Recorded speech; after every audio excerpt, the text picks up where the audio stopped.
Haleluya, haleluya. Saya sapa dulu Bapak Ibu semua. Shalom Bapak Ibu, shalom, puji Tuhan. Ya, saya senang berjumpa dengan Bapak Ibu semua. Apakah Bapak Ibu senang berjumpa dengan saya? Wah, pasti senang. Iya, saya langsung aja bilang pasti. Kenapa? Karena akan diberkati. Ya, amin Bapak Ibu. Ya. Nah, saya selalu membaca ayat 2 Petrus 1 ayat 2. Saya selalu membaca 2 Petrus 1 ayat 2. Ayat ini berkata, kasih karunia dan damai sejahtera berlimpah di dalam kehidupan kita oleh pengenalan akan Allah dan Tuhan Yesus. Itulah sebabnya saya selalu mengkhotbahkan tentang Allah dan Tuhan Yesus. Amin Bapak Ibu. Iya. Nah, supaya apa? Setiap kita yang hadir, kayaknya ini terlalu tinggi Pak. Terlalu tinggi, kayaknya ada feedback. Iya. Kurangi dikit Pak. Iya. Oke. Jangan terlalu banyak, nanti terlalu berat. Ya, oke. Ya, makasih Pak. Iya Bapak Ibu. Jadi kasih karunia dan damai sejahtera akan berlimpah di dalam kehidupan kita oleh pengenalan akan Allah dan Tuhan Yesus. Itulah sebabnya saya selalu mengkhotbahkan tentang Allah dan Tuhan Yesus. Amin. Bahkan saya mengkhotbahkan berurutan dari Kejadian, Keluaran, Imamat, Bilangan, Ulangan terus sampai Wahyu. Tapi kesimpulannya harus Tuhan Yesus. Nah, hari ini adalah kitab ke-24 dari Alkitab, dan kitab itu adalah kitab Yeremia. Ya, kitab Yeremia, dan judul khotbah kita adalah Pembuangan Babel.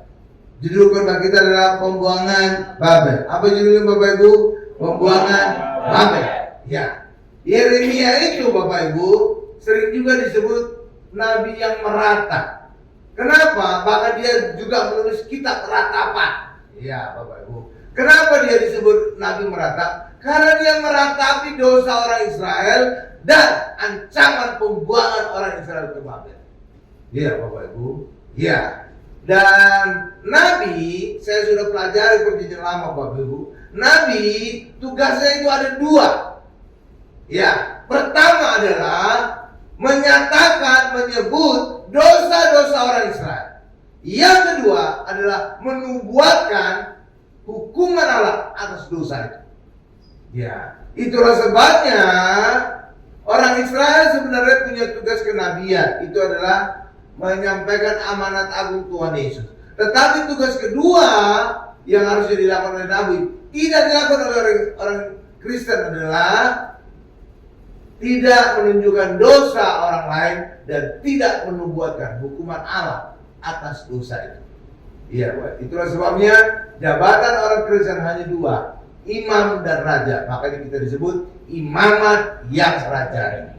Padahal sebenarnya jabatan kita 3, nabi. Ya, tetapi nabi tidak disebut jabatan kita karena tugas kenabian hanya 1 yang kita lakukan. Nah, Yeremia salah satu nabi, maka kita bisa melihat Yeremia juga menyatakan dosa orang Israel dan menubuatkan hukuman Allah atas orang Israel. Ya, karena itulah dia menubuatkan tentang pembuangan orang Israel ke Babel. Iya Bapak Ibu. Iya Bapak Ibu. Ya, karena kondisi karena saya ingin mengkhotbahkan Alkitab itu seluruhnya, dan itu juga saya ingin undang jemaah juga membaca Alkitab seluruhnya Bapak Ibu dari Kejadian sampai Wahyu. Maka pendeta juga harus membaca Alkitab dari Kejadian sampai Wahyu. Nah, sekarang saya membuat khotbah dari Kejadian sampai Wahyu. Oke Bapak Ibu ya. Nah, dari situ saya bisa sadar bahwa sifat Nabi demikian, menyatakan dosa, yang kedua membuatkan hukuman Allah atas dosa. Nah, kita lihat bagaimana hukuman Allah. Kita coba buka Yeremia 1 ayat 16 dulu. Ya. Baru nanti kita buka yang kedua Yeremia 25 tentang perbuatan hukuman Allah atas dosa orang Israel. Dan itu adalah pembuangan ke Babel. Kita buka dulu Yeremia 1 ayat 16. Nih, saya bacakan ya. Maka aku, itu berarti Allah, huruf besar ini, akan menjatuhkan hukumanku atas mereka karena segala kejahatan mereka, sebab mereka telah meninggalkan aku dengan membakar korban kepada Allah lain dan sujud menyembah kepada buatan tangannya sendiri. Saudara itu. Jadi ini kita Yeremia menubuatkan hukuman Allah atas dosa orang Israel. Nah inilah tipikal dari Nabi. Menyatakan dosa. Yang kedua, menubuatkan hukuman Allah atas dosa itu. Tuh Bapak Ibu, ya kan? Nah, saudara tahu kan? Tuh, ya. Dan ini juga menunjukkan, menyatakan bahwa orang Israel itu menyembah berhala yang mereka buat sendiri. Tuh Bapak Ibu, iya kan? Makanya saudara juga tanpa sadar kadang-kadang kita menyembah berhala buatan kita sendiri. Misalkan saudara menghasilkan suatu karya, misalkan seorang penemu mobil gitu ya. Ya baru. Karena saking bangganya di atas penemuannya sampai dia memuja-muja ciptaannya. Ini sama dengan memberhalakan. Memberhalakan. Iya Bapak Ibu. Karena apa? Berhala artinya adalah memuja apa yang ada di dunia ini selain dari Allah. Nah itu Bapak Ibu. Ya termasuk juga pekerjaan kita. Kalau kita memikirkannya lebih dari Allah, kita memberhalakan pekerjaan kita. Kalau kita melebihi hobi kita dibandingkan Allah, maka kita memberhalakan hobi kita. Jadi menyembah berhala itu tidak harus kita menyembah patung-patung atau, tapi apapun yang kita prioritaskan lebih daripada Allah itu menyembah berhala. Oke Bapak Ibu ya. Oke, nah sekarang kita lihat nubuatan pembuangan bangsa Israel ke Babel selama 70 tahun. Coba kita lihat Yeremia 25 ayat 8 sampai 13. Saudara bisa ngejar kenapa pembuangan itu selama 70 tahun? Kenapa tidak 60 tahun? Atau kenapa tidak 80 tahun? Atau kenapa tidak 100 tahun? Ah gitu Bapak. Ya, kita baca Alkitab kritis. Saya dorong saudara ke arah situ Bapak Ibu. Ya, karena di balik itu ada rahasia saudara. Ya, Yeremia 25 ayat 8 sampai 13 sudah di sana. Nih, saya bacakan ya. Sebab itu beginilah firman Tuhan semesta alam.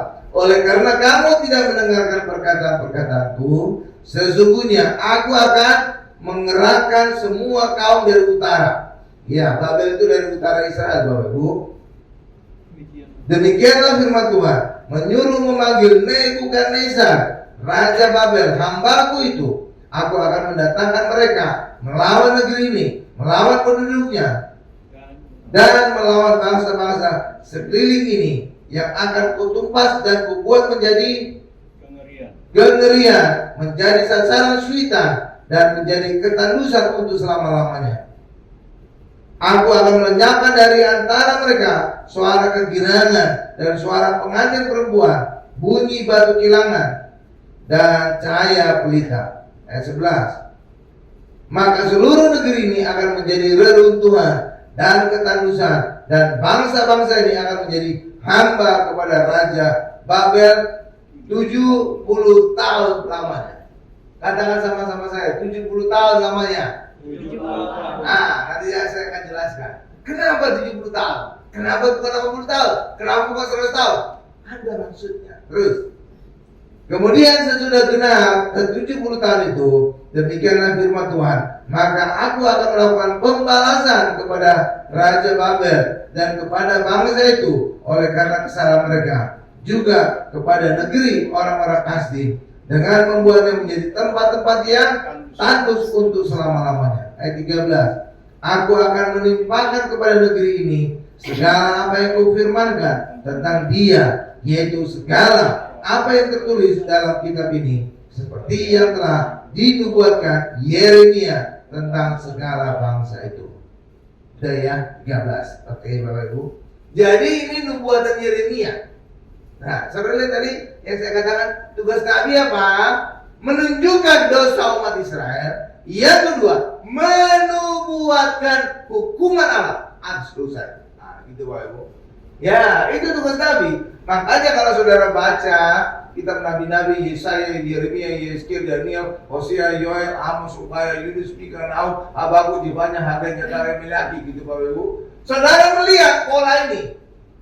Ya, jadi nabi-nabi itu menunjukkan dosa orang Israel dan kemudian membuatkan hukuman Allah atas dosa. Tuh kan? Gitu Bapak Ibu. Jadi sifatnya sama nabi-nabi itu. Iya Bapak Ibu.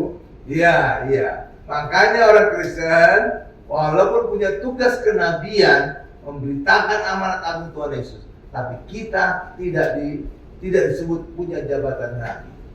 Kenapa? Karena tugas nabi yang kedua tidak kita lakukan.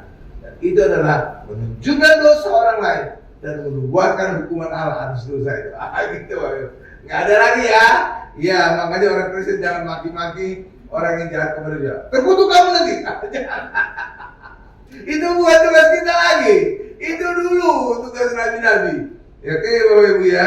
Nah, kenapa pembuangan dulu selama 70 tahun? Karena pernah bertanya-tanya kan? Hah? Karena tahu kenapa? Karena umur manusia di dalam Mazmur adalah 70 tahun. Nah, itu Bapak Ibu. Iya, makanya Allah membuang mereka selama 70 tahun ke Babel dengan maksud generasi tuannya, generasi yang berdosanya dibinasakan oleh Allah. Tuh. Supaya apa? Ketika mereka nanti kembali ke Israel, sudah generasi yang baru yang tidak lagi berdosa. Nah, gitu Bapak Ibu. Iya Bapak Ibu. Oke, itu. Hal yang sama juga pernah dilakukan oleh Allah ketika bangsa Israel keluar dari Mesir. Ternyata mereka telah mengalami banyak mukjizat, mereka masih tidak percaya pertolongan Allah untuk masuk tanah Kanaan. Karena orang-orang Israel melihat, penghuni tanah Kanaan itu raksasa, orang enak, namanya orang enak Bapak Ibu, tapi tidak enak, karena raksasa semua. Dan itu membuat mereka takut. Karena ketidakpercayaan mereka inilah, mereka kembali kepada guru selama 40 tahun, keliling. Sebenarnya mereka mengelilingi tanah Kanaan yang akan mereka duduki Bapak Ibu. Mereka keliling, tapi sekitarnya. Sehingga apa selama 40 tahun? Semua orang yang lahir di Mesir kecuali Yosua dan Kaleb mati di padang gurun. Sehingga kemudian bangkit generasi baru, yang generasi yang percaya kepada Allah. Amin Bapak Ibu. Dan generasi inilah yang kemudian nanti masuk tanah Kanaan. Dan rupanya Allah mengulang tindakannya kepada bangsa Israel dan membuang ke Babel selama 70 tahun dan agar orang-orang lama Israel yang berdosa mati semua di Babel, maka kembali ke Israel mereka sudah generasi baru. Betul? Iya Bapak Ibu. Iya. Jadi luar biasa itu Allah ya. Iya, dari 70 tahun ya. Saudara pernah bertanya kemudian, Pak, kalau orang Kristen usianya 70 tahun atau tidak Pak? Karena dalam kita Mazmur kan usia manusia 70 tahun. Kalau lebih dari itu adalah bonus banyak penyakit, ya kan? Iya kan? Iya Mazmur. Iya ada ayatnya. Iya ada ayatnya 70 tahun. Kalau orang Kristen gimana Pak? Tenang. Orang Kristen tidak dibatasi usia 70 tahun. Iya. Kenapa? Coba kita buka ayatnya. Mazmur 91 ayat 16. Iya kan? Yang kita ada usia manusia 70 tahun. Iya. Kalau lebih dari itu, ya itulah. Banyak masalah. Tapi tenang, orang Kristen tenang. Mazmur 91 ayat 16 sudah di sana? Mazmur 91 ayat 16 ya. Mazmur 91 ayat 16. Nah, nih saya bacakan ya. Nih, jadi orang Kristen mengacu kepada ayat ini. Apa ayat ini? Nih saya bacakan. Dengan panjang umur akan kukenyangkan dia. Dia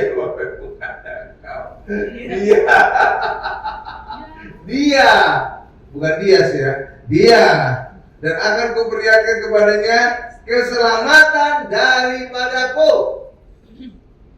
Ya, ini bahasa Indonesia terjemahannya ngaco juga dia ya. Kukenyangkan dia. Iya, aneh. Coba dan bahasa Inggris lebih cakep. Satisfy him, memuaskan dia. Nah, gitu. Coba Bu. Mazmur 16. Lagi. Nah, Satisfy him, memuaskan dia, bukan mengenyangkan. Aduh, terjemahan itu. Emang ya, puas itu cuma hanya kenyang aja. Enggak kan? Enggak lah.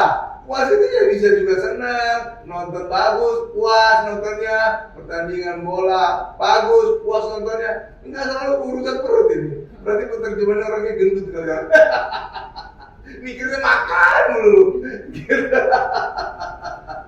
Iya, ya. Nah, satisfy him, tuh kan? Memuaskan dia, bukan mengenyangkan Bapak Ibu. Iya, nggak tahu itu ya, terjemah bahasa Indonesia. Dan memperlihatkan kepada dia my salvation. Siapa salvation kita? Yesus. Jadi kita dibuat panjang umur untuk kita semakin lama melihat kepada Tuhan Yesus. Gitu Bapak Ibu. Jadi orang Kristen itu bisa dibuat Allah panjang umur, tidak terbatas, kalau kita benar-benar di dalam Tuhan, supaya kita bisa menikmati Tuhan seumur hidup kita. Menikmati Yesus seumur hidup kita. Amin Bapak Ibu. Jadi bukan panjang umur untuk buat kacau-kacau, buat kejahatan. Oh itu enggak Bapak Ibu ya. Ya. Jadi salvation ini kalau dalam bahasa aslinya adalah Yosua. Iya Bapak Ibu, Yosua. Saya tunjukkan saudara cara melihat bahasa aslinya. Coba tampilkan King James yang lama, yang ada angka-angkanya, yang plus. Plus. Saya tunjukkan saudara cara melihat bahasa aslinya ya. Ya, walaupun ini plus ini kesannya rumit gitu ya, banyak angka-angkanya, tapi di sini bisa menolong. Coba salvation itu ada angka H3444. Coba klik Bu. Muncul, itu bahasa aslinya, penjelasannya. Tuh, ada kotak kecil kan? Nah, itu dia. Jadi kita bisa melihat bahasa aslinya itu Yesua. Gitu Bapak Ibu. Tuh kan? Yesua adalah nama lain dari Yesus. Salvation. Gitu Bapak Ibu. Jadi King James Plus itu menolong khususnya bagi pendeta untuk melihat bahasa aslinya apa sih? Gitu.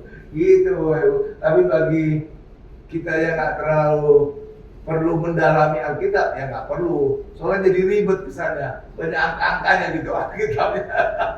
Tapi bagi pendeta atau mungkin pengajar teologi itu perlu bahasa aslinya apa sih? Bahasa asli, gitu Bapak Ibu.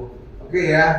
Makanya kadang-kadang saya ingin mengucapkan kan bahasa aslinya ini, karena apa? Saya lihat ayat itu. Iya, itulah.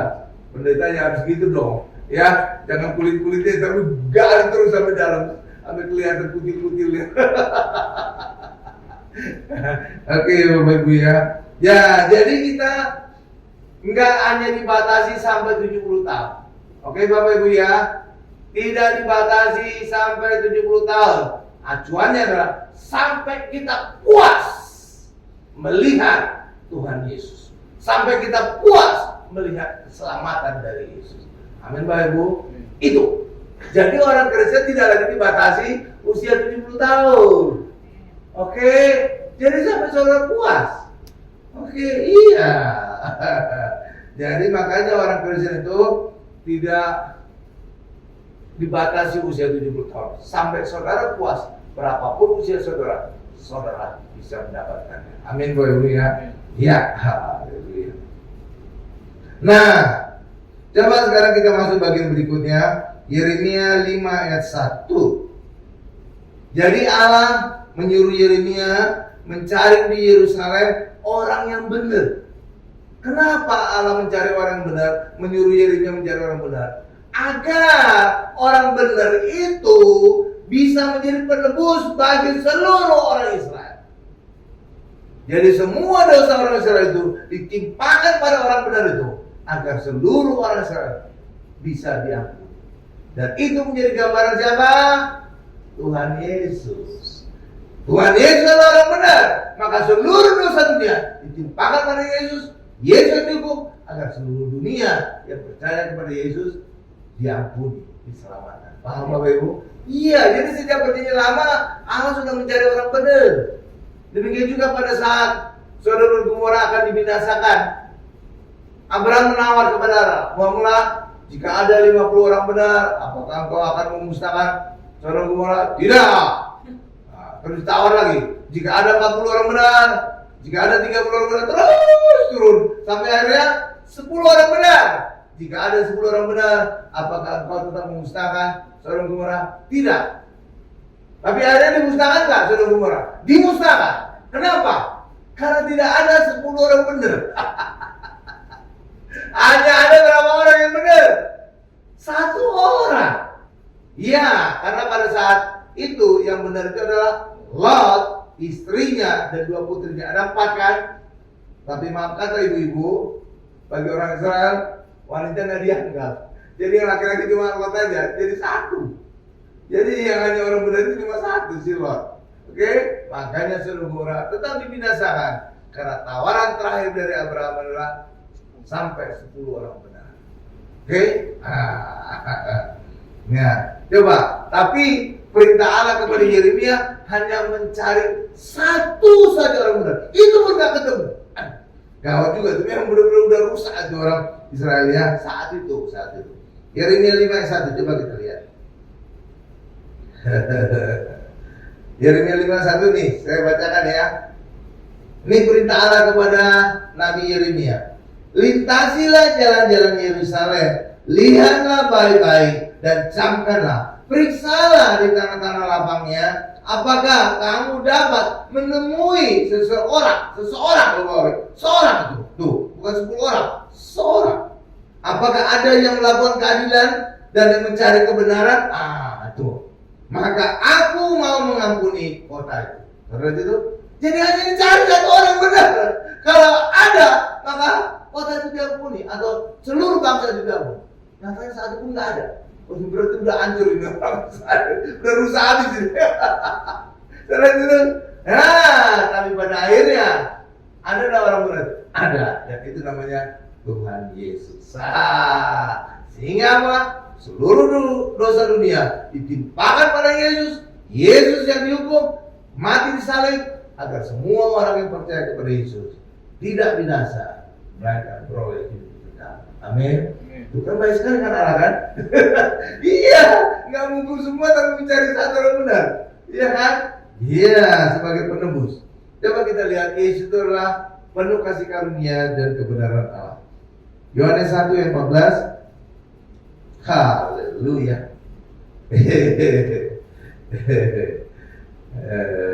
Nah, Yohanes 1 ayat 14 demikian. Firman itu telah menjadi manusia dan diam di antara kita, dan kita telah melihat kemuliaannya, yaitu kemuliaan yang diberikan kepadanya sebagai anak tunggal Bapa, penuh kasih karunia dan kebenaran.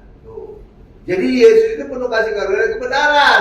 Jadi Yesuslah satu-satunya orang yang akhirnya ada orang benar. Itulah sebabnya seluruh dosa dunia ditimpakan pada Yesus, dan Yesuslah yang mati dihukum oleh Allah, agar semua orang yang percaya kepada Yesus tidak binasa, melainkan beroleh hidup kekal. Amin, Bapak Ibu. Bukan baik sekali kan Allah kan? Iya, jadi Allah tidak kompromi terhadap dosa, tapi dicari cara supaya hukuman Allah minimal, dan itulah dicari orang benar, agar orang benar itulah yang menanggung seluruh dosa dunia, dan orang benar itulah yang dihukum menggantikan seluruh dunia. Kan luar biasa ya Allah ya. Baik ya Allah ya. Iya.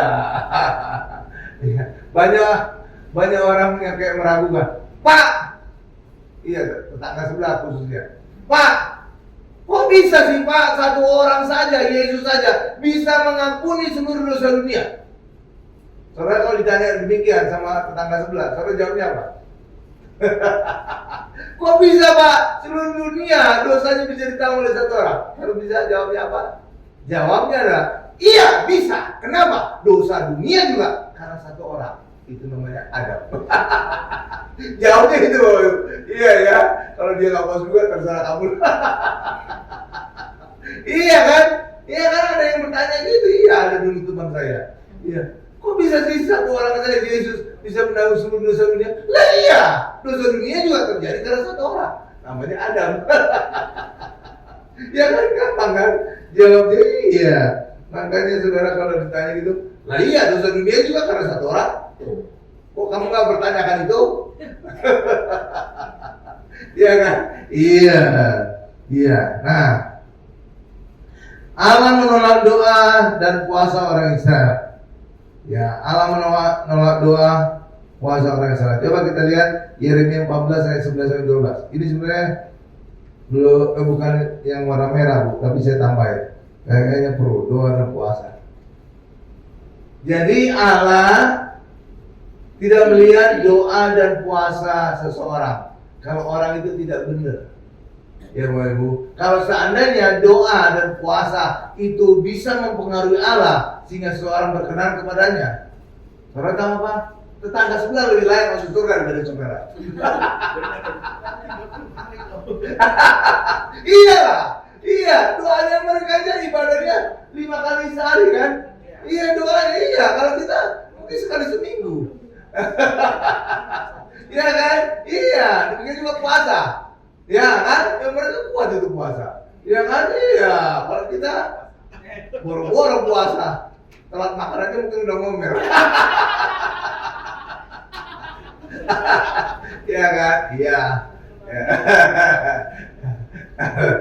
Ada lah pokoknya. Iya ya. Iya, coba kita lihat ya. Yeremia 14 ayat 11 dan 12. Iya, jadi bukan karena doa dan puasa, enggak. Kalau orang itu berkenan, ya udah. Ya oke, Bapak Ibu ya. Iya, sama seperti juga orang minta kepada saudara. Saudara memberi permintaan itu bukan melihat caranya dia meminta. Benar, Bapak Ibu. Kalau caranya dia meminta, lebih halus buat minta pengemis di lampu merah dibandingkan anak saudara minta. Kadang-kadang, iya, anak saudara kadang-kadang minta cuek. Papa beli ini, papa tuh, ya. Coba kalau pengemis di lampu merah, Pak, kasihan nih Pak, belum makan 1 hari, lebih memelas kan? Iya kan? Coba anda bandingkan anak saudara. Tapi siapa yang saudara beri permintaan? Anak saudara. Karena dia anak saudara, berkenan kepada anak saudara, saudara kasih anak saudara. Iya kan? Bukan dari caranya. Kalau caranya pengemis pinggir jalan lebih memelas itu. Iya kan? Iya, makanya doa juga demikian. Iya, doa lebih keren mereka loh. Sampai sujud gitu. Kalau kita kadang-kadang sampai berdiri-berdiri gitu. Doa kan? Iya kan?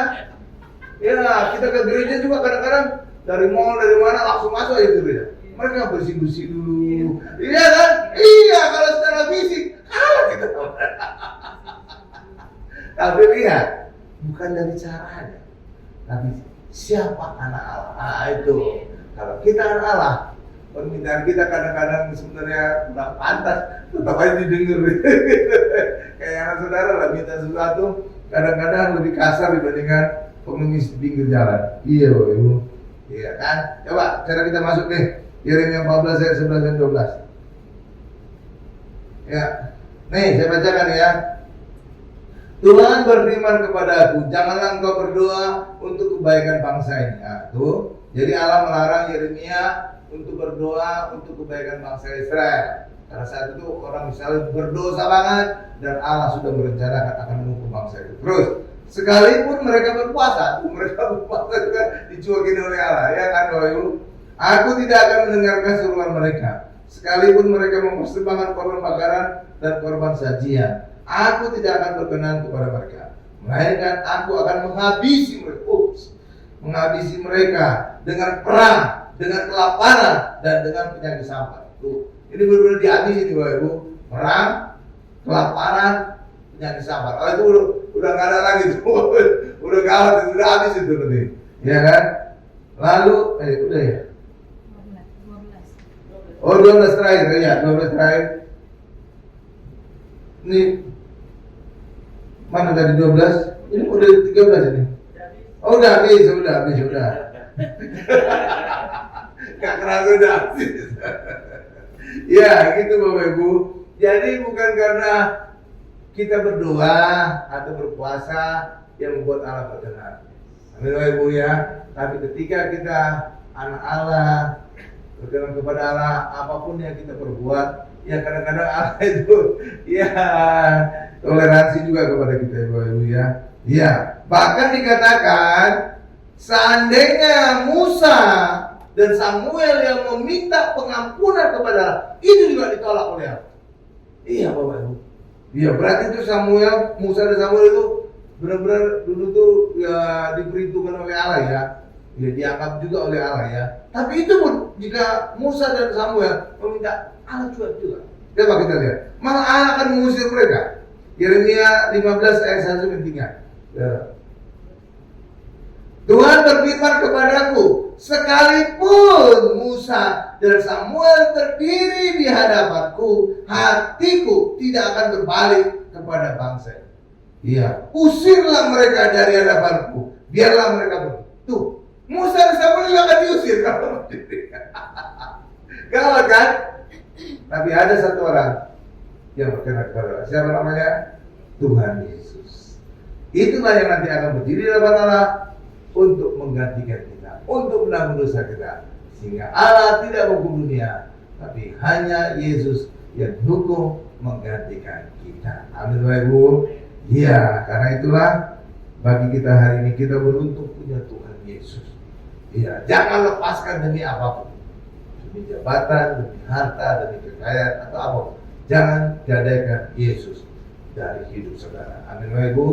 Ya, haleluya. Nah, Yeremia itu sebenarnya juga udah ditunjukkan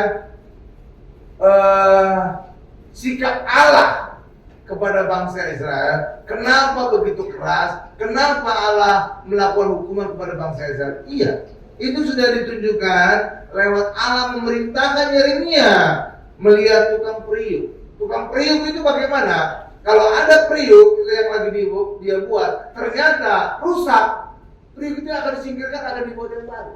Hal yang sama itu menjadi gambaran ketika orang Israel umat Allah rusak parah, maka Allah akan menyingkirkan orang Israel dan akan dihasilkan generasi baru. Jadi kira-kira gambarannya itu Bapak Ibu dari tukang periuk. Demikian juga pelajaran dari buli-buli yang dihancurkan, pelajaran dari dua keranjang buah.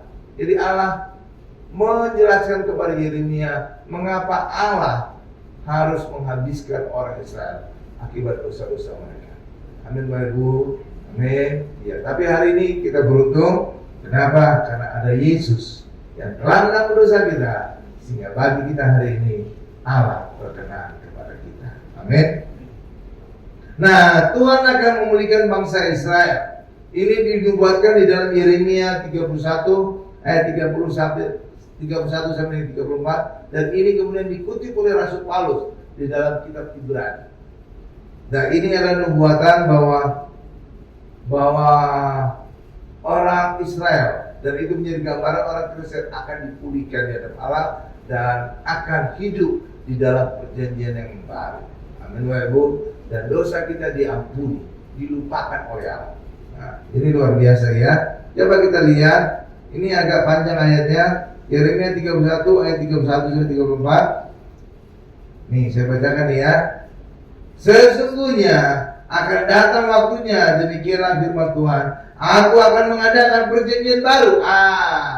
Jadi ini kita nanti akan masuk perjanjian baru, dan itulah kita orang Kristen di dalam Tuhan Yesus dengan kaum Israel dan kaum Yehuda. Ya, bukan seperti perjanjian yang telah kuadakan dengan nenek moyang mereka pada waktu aku memegang tangan mereka untuk memegang tangan mereka untuk membawa mereka keluar dari tanah Mesir. Perjanjian itu telah mereka ingkari, meskipun aku menjadi Tuhan yang berkuasa atas mereka. Demikianlah firman Tuhan. Terus, tetapi beginilah perjanjian yang kuadakan dengan kaum Israel sesudah waktu itu. Demikianlah firman Tuhan, aku akan menaruh Tauratku dalam batin mereka dan menuliskannya dalam hati mereka. Maka aku akan menjadi Allah mereka dan mereka akan menjadi umatku. Nah, ayat 34 terakhir. Dan tidak usah lagi orang mengajar sesamanya atau mengajar saudaranya dengan mengatakan, kenal Tuhan, sebab mereka semua besar kecil akan mengenal aku. Demikianlah firman Tuhan, sebab aku akan mengampuni kesalahan mereka dan tidak lagi mengingat dosa mereka. Coba kembali ke ayat 33, Bu. Saya akan jelaskan sesuatu di sini. Tetapi beginilah perjanjian kepada dengan kaum Israel sesudah waktu itu, demikianlah firman Tuhan, aku akan menaruh Tauratku dalam hati mereka dan menuliskannya dalam hati mereka. Jadi maksudnya apa nih Pak? Begini Bapak Ibu, dalam perjanjian lama hukum Taurat itu ada di luar orang Israel, dan hukum Taurat itu menjadi syarat agar orang Israel berkenan kepada Allah. Kalau orang Israel gagal melakukan hukum Taurat, maka hukuman akan menimpa mereka, kutuk akan mengejar mereka. Oke Bapak Ibu ya, jadi Taurat itu semacam ancaman gitu. Kamu harus lakukan ini, kalau tidak kamu akan dihukum, kamu akan dikutuk, gitu Pak. Tetapi bagi kita hari ini orang Kristen yang hidup dalam perjanjian baru, Taurat itu sudah dituliskan dalam batin kita, dituliskan dalam hati kita, sehingga apa? Kesadaran untuk berbuat benar muncul dari hati kita. Gitu Bapak Ibu. Jadi saudara tidak perlu lagi diancam-ancam, kamu harus gini, kalau tidak kamu dosa, kamu harus gini. Enggak. Itu seperti anak kecil itu Bapak Ibu. Iya, ketika saudara masih kecil dulu, seringkali kan orang tua saudara ngancam-ancam. Kamu harus sekolah, kamu harus belajar, kalau tidak kamu bodoh, kamu akan saya hukum, kamu akan saya kurung, kamu akan segala macam. Mereka Bapak Ibu ya, itulah tipikal perjanjian lama, kayak anak kecil, diancam-ancam baru bergerak. Tapi bagi kita orang yang perjanjian baru, kita punya kesadaran dari dalam. Dan inilah tipikal orang dewasa rohani. Jadi orang perjanjian baru bukan lagi seperti anak kecil dalam perjanjian lama, tapi orang perjanjian baru dewasa rohani. Kesadaran untuk berbuat baik itu muncul dari dalam. Sama seperti saudara sekarang ini sudah berumur, muncul kesadaran akan pentingnya pendidikan, gitu Bapak Ibu. Muncul kesadaran akan pentingnya punya jaringan luas, punya kesadaran. Jadi ada lahir dari dalam.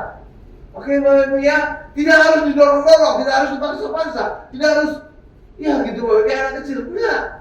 Tapi ada kesadaran dari dalam. Hal yang sama juga dengan hukum Taurat. Hukum Taurat itu ditaruh Allah dalam diri kita, sehingga walaupun orang Kristen tidak lagi hidup di bawah hukum Taurat, ya Bapak Ibu, karena apa? Dulu perjanjian lama, orang benar, orang Israel benar, kalau berhasil melakukan hukum Taurat. Tapi bagi kita perjanjian baru, kita sudah benar di dalam Yesus, maka Taurat itu kita lakukan.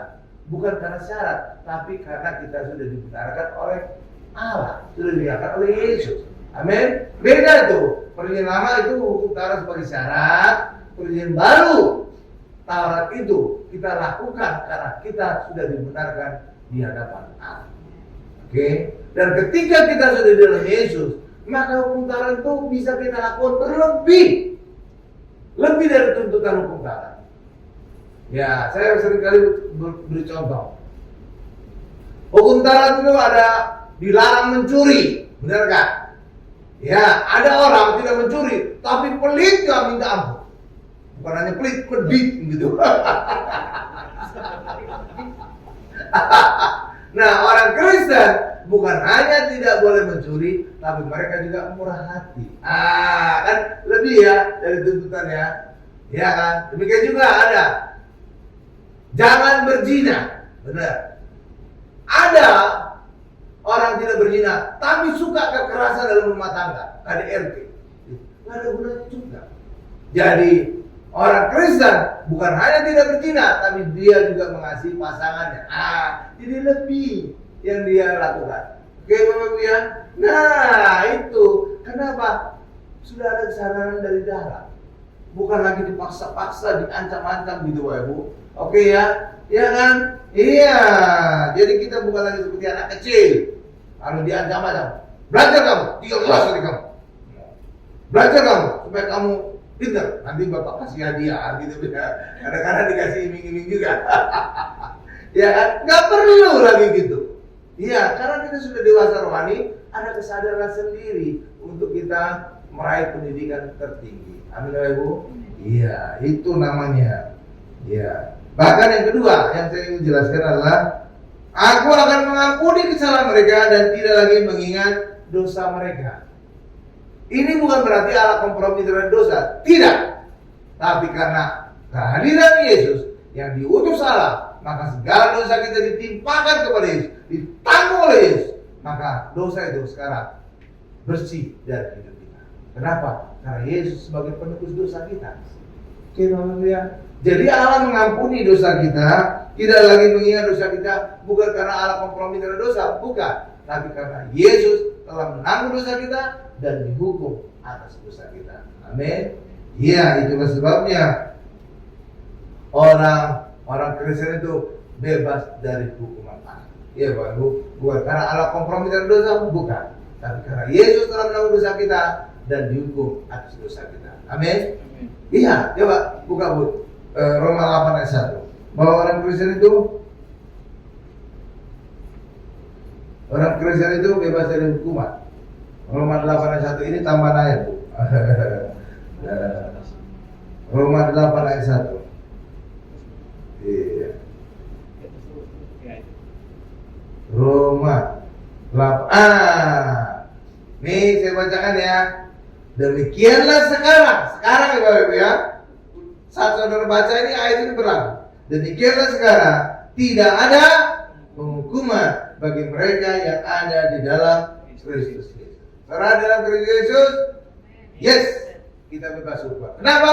Bukannya Allah kompromi terhadap dosa sehingga membebaskan kita dari hukuman, bukan. Tapi karena Yesus yang kita percaya telah menanggung dosa kita dan dihukum atas dosa kita. Amin. Oh, jadi Yesus itu membuat perbedaan, memberi dampak yang besar bagi kehidupan kita. Oke, ya itulah sebabnya yang di luar negeri itu seringkali orang Kristen di luar negeri. Pada akhir zaman mereka hanya menunjukkan apa Bapak Ibu? Judgment Day. Bahkan ada film Terminator juga itu. Judgment Day gitu ya Bapak Ibu ya. Ya kan? Aduh ngawur gitu. Kenapa? Kalau Judgment Day berarti ayat ini nggak berlaku bagi mereka. Iya kan, Judgment kan artinya penghakiman, penghukuman, hari penghukuman. Benar? Tolak itu. Bagi orang Kristen tidak ada lagi Judgment Day. Karena Roma 8 ayat 1 jelas berkata kita bebaskan dari hukuman bagi di dalam Yesus. Amin. Kenapa? Karena Yesus telah menanggung dosa kita dan dihukum atas dosa kita. Oke. Nah ini ayat terakhir kita baca. Ini terkesan kontradiksi, tapi ini luar biasa. Yeremia 29 ayat 11. Ini sering juga dikutip oleh orang Kristen. Tapi orang Kristen kadang-kadang nggak tahu konteksnya apa.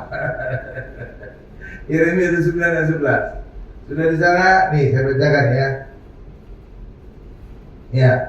Sebab aku guru besar bagi Allah. Sebab Allah ini mengetahui rancangan-rancangan apa yang ada padaku mengenai kamu. Demikianlah firman Tuhan, yaitu rancangan damai sejahtera dan bukan rancangan kecelakaan, untuk memberikan kepadamu hari depan yang penuh harapan. Saudara tahu nih ayat ini, lihat konteksnya. Konteksnya adalah pada saat itu orang Israel akan dibuang ke Babel. Jadi ayat ini ingin menegaskan kepada orang Israel, walaupun mereka akan dibuang, tapi Allah punya rancangan, bukan kecelakaan, tapi memberikan masa depan kepada mereka. Benar Ibu? Iya, jadi harus dilihat konteks ayat ini. Jadi walaupun saat itu orang Israel sebentar lagi akan dibuang ke Babel, tapi Allah menghibur orang Israel. Rancangan Allah bukan kecelakaan, tapi rancangan Allah memberikan masa depan penuh harapan. Saudara bisa mengejar ayat ini. Pak, bagaimana mungkin Pak Allah memberikan masa depan, sedangkan sebentar lagi orang Israel akan dibuang? Nah gitu Bapak Ibu. Saudara bisa kejar di situ. Ya, bagaimana mungkin Pak Yeremia berkata Allah punya rancangan yang bukan kecelakaan, tapi memberikan masa depan penuh harapan. Saudara tahu kenapa? Karena ayat ini ingin menggambarkan kelak kalau orang Israel akan kembali ke Israel, inilah yang punya masa depan penuh harapan. Bukan bagi orang-orang Israel yang tua-tua yang berdosa, tapi mereka nanti semua akan mati di Babel. Jadi yang punya masa depan ini adalah keturunan mereka. Akhirnya Ibu ya, iya, bukan mereka, bukan si orang-orang tua, bukan. Mereka sudah berdosa semua. Allah sudah merencanakan akan membinasakan mereka semua. Tapi yang punya masa depan adalah nanti anak cucu mereka. Oke Bapak Ibu ya. Ya, jadi saudara harus melihat konteks ceritanya bagaimana. Ya Bapak. Terkesan kontradiksi ya. Akan dibuang tapi diberikan masa depan. Gimana ceritanya bisa gitu? Ya. Dan saudara bisa melihat setelah orang Israel kembali dari Babel, apa yang mereka dapatkan? Terbukti tidak ayat ini bahwa memberikan masa depan? Yes. Kenapa? Karena setelah mereka kembali dari Babel, setelah 70 tahun dibuang, maka mereka kemudian punya sistem ibadah yang berbeda. Ya, semula tempat ibadah orang Israel cuma satu. Itulah Bait Allah. Mereka memberikan korban ke Bait Allah. Ya Bapak Ibu, untuk pengampunan dosa. Karena memang Bait Allah itu tugasnya untuk memberikan korban kepada Allah. Oke Bapak Ibu ya. Tapi setelah pembuangan dari Babel, orang Israel mengenal perkumpulan, PD, persekutuan doa. Dan persekutuan doa ini, jadi bukan hanya adanya sekarang, ribuan tahun yang lalu juga sudah ada. Jadi ketika mereka dibuang di Babel, mereka rindu firman Tuhan, maka mereka membuat PD. Setelah mereka kembali ke Israel, PD ini kemudian diresmikan, dilembagakan, dan itulah namanya sinagoge. Paham Bapak Ibu? Jadi lebih baik kan kerohanian mereka kan? Lah iya, sekarang mereka punya persekutuan doa. Jadi lebih benar, lebih baik dibandingkan generasi bapak mama mereka. Benar ya Bapak Ibu ya? Iya. Dan bukan hanya itu saja yang muncul. Adanya persekutuan doa memunculkan golongan yang baru. Namanya ahli Taurat. Orang Farisi. Jadi makin rohani ini orang Israel. Ya kan? Iya. Jadi artinya apa? Ayat Yeremia 29:11 tadi, masa depan penuh harapan benar terjadi. Lebih rohani mereka. Ya kan? Iya, tapi bagi generasi tua udah mati semua itu di Babel. Iya Bapak Ibu ya. Iya. Jadi karena itulah bagi kita hari ini, apapun yang terjadi dalam hidup saudara percaya saja kepada Tuhan. Karena apa? Rancangan Tuhan itu bukan rancangan kecelakaan, tapi rancangan yang memberikan masa depan bagi kita. Amin. Sama seperti saudara. Kalau saudara punya anak, pasti saudara punya bayangan ke depan itu bagaimana hidup anak saudara. Saudara ingin memberikan yang terbaik bagi anak kita. Benar Bapak Ibu ya? Iya dong. Mana ada orang tua ingin masa depan anaknya itu suram? Nggak mungkin kan? Pasti. Ya, sehat, sukses, berhasil, bermanfaat bagi bangsa, negara, dan keluarga. Gitu kan? Iya dong. Apalagi Allah. Allah pasti punya rancangan yang memberikan masa depan kepada kita. Kita hanya manusia, orang tua, ingin memberikan masa depan yang cerah bagi anak kita, apalagi Allah. Oke Bapak Ibu ya. Karena itulah jangan curiga kepada Allah apapun masalah yang saudara hadapi sekarang ini. Saya simpulkan khotbah kita ini adalah hukuman Allah bukan untuk membinasakan, tetapi membuat kondisi orang Israel lebih baik, khususnya secara kerohanian. Orang Kristen itu bebas hukuman, Roma 8 ayat 1, karena Tuhan Yesus telah menanggung segala dosa kita dan dihukum atas dosa kita. Amin Bapak Ibu. Kita tundukkan kepala kita.